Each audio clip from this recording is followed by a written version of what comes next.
السلام عليكم ورحمة الله وبركاته. أحبتي في الله، تردنا بعض الأسئلة على الموقع بخصوص العين وبخصوص السحر وبخصوص المس وبأمراض أخرى وبأمور الاستعانة بالجن المسلم وغيرها أو حل السحر بالسحر، ولكن بإذن الله تعالى سنتحدث عن هذه الأمور في حلقات غير هذه الحلقة.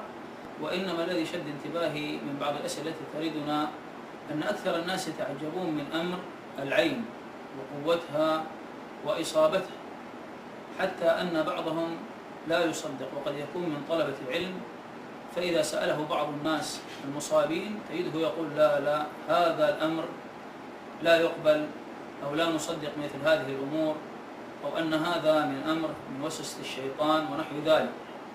ولكن حينما تأتينا الإصابات من أطباء وتأتينا من مهندسين ومن استشاريين ومن ناس عقلاء وفضلاء، بل ومن مشايخ ومن طلبة علم قد أصيبوا بهذه العين، وكل واحد منهم يقص علينا قصة حتى نحن عندما نسمعها نتعجب من هذه القصص. ولكن أختصر في قصة من القصص وقعت لأحد الإخوة من غير هذه البلاد. هذه القصة لا أقول وقعت في مكان يعني فيه معصية لله سبحانه وتعالى، لا، وإنما وقعت لهذا الشاب في بيت الله الحرام في مكة المكرمة في داخل المسجد الحرام.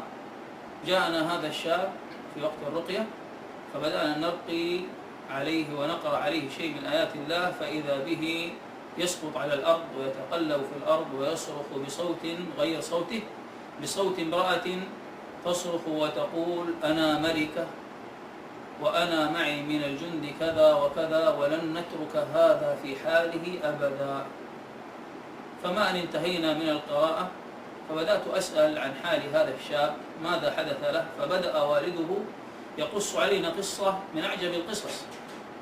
يقول: إن ابني هذا من الأبناء البارين ومن الأبناء الصالحين، وذهبت معه في ذاك اليوم إلى بيت الله الحرام، فجلس أمام بيت الله يدعو ورفع أكفه يدعو ويتضرع إلى الله.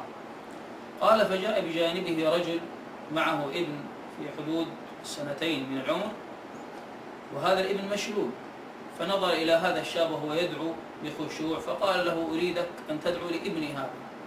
فما كان من هذا الشاب الصالح إلا أن رفع كفه ودعا وقال: اللهم اشف هذا الغلام. قال: فقام ذاك الطفل يمشي أمام الناس، فتعجب من حول هذا الشاب، فتجمعوا حوله ووقفوا يتكلمون: هذا الذي قرأ، هذا الذي دعا، هذا الذي كذا. الغلام قام، الطفل تحرك. قال: فما هي إلا ثوان معدودة فإذا بابني قد وقف وملأ كأسا من ماء زمزم وذهب يصب هذا الماء على البساط الذي في الحرم. فجاء أحد رجال الأمن يقول لهم: ماذا تصنع؟ قال: أنا أطهر هذا الفرش بهذا الماء المبارك.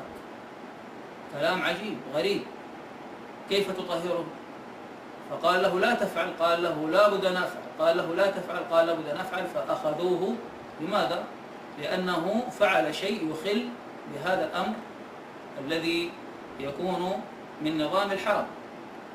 قال: فأخذوه. قال والده وأنا أنظر في تعجب: ابني يصرخ بشدة وعصب بشدة، وأخذوه رجال الأمن. لماذا؟ لأنهم عاندهم.